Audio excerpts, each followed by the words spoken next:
Allez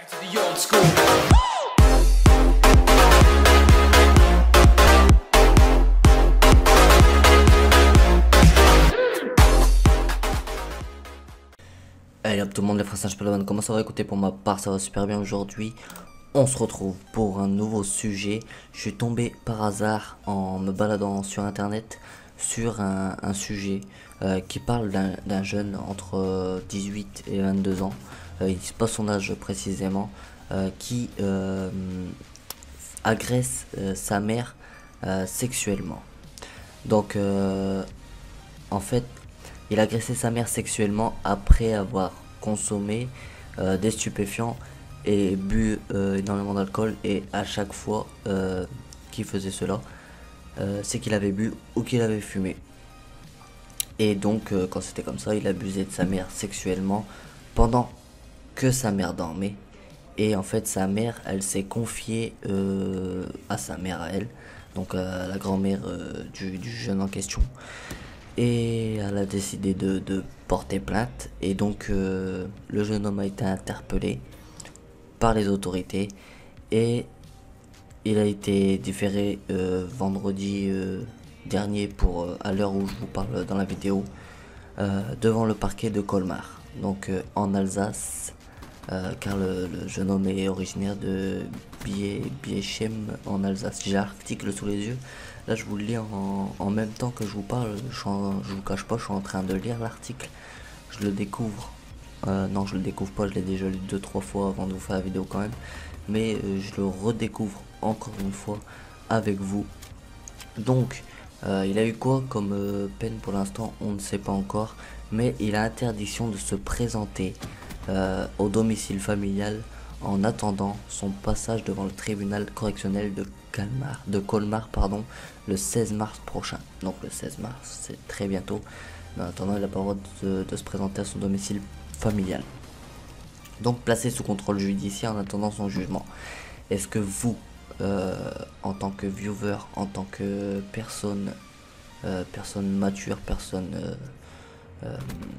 je sais pas comment dire, en tant que personne quoi, en gros, est-ce que vous trouvez ça normal qu'un mec, qu'une personne, pas un mec spécialement, une femme, ça peut être une femme, ça peut être n'importe qui, même un de mes viewers à moi, il peut faire ça. Ça peut être n'importe qui. On connaît pas le passé des gens, on connaît pas comment ils sont dans leur tête. Vous trouvez ça normal qu'un mec qui fait ce genre de choses soit placé sous contrôle judiciaire en attendant un jugement? Alors moi personnellement, je trouve pas ça normal. Pour moi, un mec qui viole ou un mec qui tue, ils sont à mettre dans le même bateau.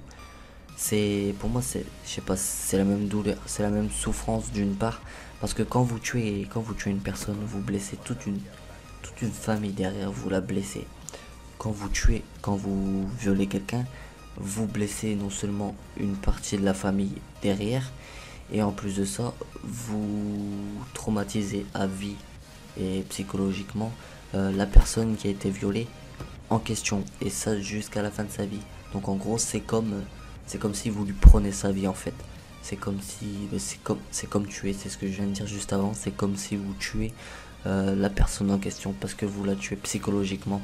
À partir du moment que vous êtes tué psychologiquement et mentalement, je peux vous dire que votre vie est ruinée. Autant se tirer une balle dans la tête. Enfin, c'est une question de parler, ne le faites pas, hein, surtout.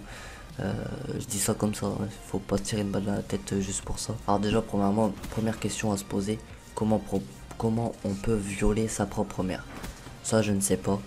Pour moi, c'est dégueulasse déjà de violer une personne, et en plus de ça, violer sa propre mère, son sang, sa chair, celle qui t'a créé, celle qui t'a porté 9 mois, celle qui t'a élevé. Je sais pas, tu peux pas faire ça à une personne de ta famille, surtout pas à ta mère. Je sais pas, c'est honteux, franchement. C'est honteux. Mais je sais pas, un mec comme ça, il commence par violer sa mère, mais la prochaine étape, jusque où il va aller? Il va violer sa mère, il va violer ses copines, il va violer, je sais pas, il peut faire n'importe quoi. Un mec comme ça, tu sais pas ce qu'il a derrière la tête, tu sais pas comment ça se passe dans son cerveau. Pour moi, un mec comme ça, je suis désolé, c'est malheureux à dire. Maintenant, c'est même pas malheureux à dire. Pour moi, c'est mon point de vue. Ceux qui sont pas contents, c'est pareil. Mais mon point de vue, un mec comme ça, c'est à enfermer à vie.